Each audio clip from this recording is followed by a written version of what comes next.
Alors, le conseil numéro un que je souhaiterais donner aujourd'hui, et c'est ce qui a vraiment fonctionné pour moi et ce qui fonctionne à coup sûr également pour toutes mes clientes, d'ailleurs c'est la base de mes accompagnements, c'est plus tu travailles sur toi et plus tu vas comprendre ton fonctionnement et plus tu vas grandir. Et ça va transformer tout autour de toi en commençant par toi-même. Ça, c'est vraiment le conseil numéro un et c'est vraiment la chose que la majorité des gens ont tendance à négliger. Ils vont apprendre beaucoup de choses de l'extérieur, comprendre beaucoup de choses de l'extérieur, donc c'est bien, mais ils oublient la chose la plus importante qui est travailler sur soi, comprendre son fonctionnement et se faire grandir. En faisant ça, tu es certaine de transformer et d'avoir ce que tu veux. Donc, investis en toi. Mon conseil numéro 2 du jour, c'est moins tu en fais, mieux c'est.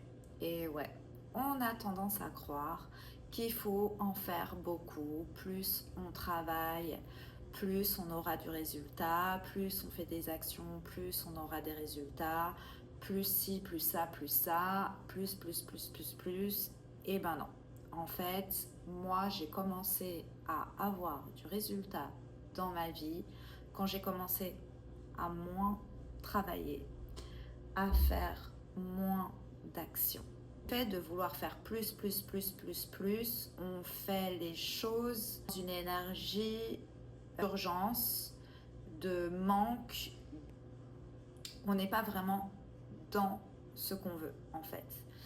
Donc moi, ce que j'ai commencé à faire, c'est me dire ok, je vais travailler moins et gagner plus. Donc en fait, le peu de temps que je travaillais, j'étais tellement dedans que j'étais beaucoup plus performante que quand je faisais des jours en plus de travail. Le fait de faire moins d'actions et d'être plus en introspection avec moi-même ou dans le lâcher prise, dans le rien, me permettait de penser correctement et de faire les bonnes actions pour avoir ce que je veux. Que ça soit pour mon business ou pour ma vie, hein, moins c'est mieux. Par exemple, moins tu parles, mieux c'est parfois.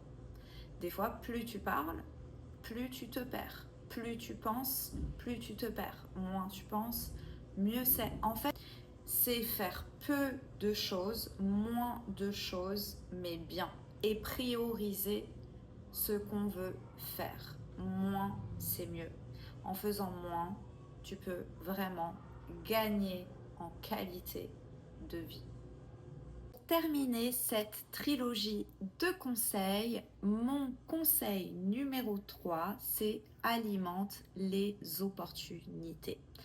Parce qu'en vrai, on a tendance à alimenter le problème, alimenter le blocage, alimenter ce qui nous manque. Souvent, on vient me voir en coaching en me disant moi mon problème c'est que j'ai pas le temps.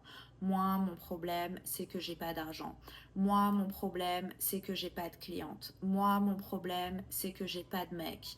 Moi mon problème c'est normal, on a été conditionné comme ça. Et donc ça, c'est vraiment le truc à ne pas faire. Mon conseil numéro 3, c'est arrête de penser problème. Arrête de penser à ce qui te manque et pense plutôt aux opportunités. Donc, va chercher l'opportunité pour ça. Tout ça, c'est un travail de conditionnement, de mindset. On a été conditionné à solutionner des problèmes, à croire qu'il y a des problèmes partout, il y a des dangers partout, il y a du manque partout. Mais on n'a pas été conditionné à voir qu'il y a des opportunités partout, il y a de l'abondance partout, il y a tout partout en fait. Donc, plutôt que de te dire il n'y a rien, il y a le manque, il y a le problème, bah dis-toi en fait, il y a tout, il y a l'abondance et il y a l'opportunité. C'est exactement la même chose, mais ta vie va se transformer, ton quotidien va se transformer. Tu ne vas pas du tout agir de la même façon et tu vas transformer tout autour de toi. Mais vraiment, conseil numéro 3.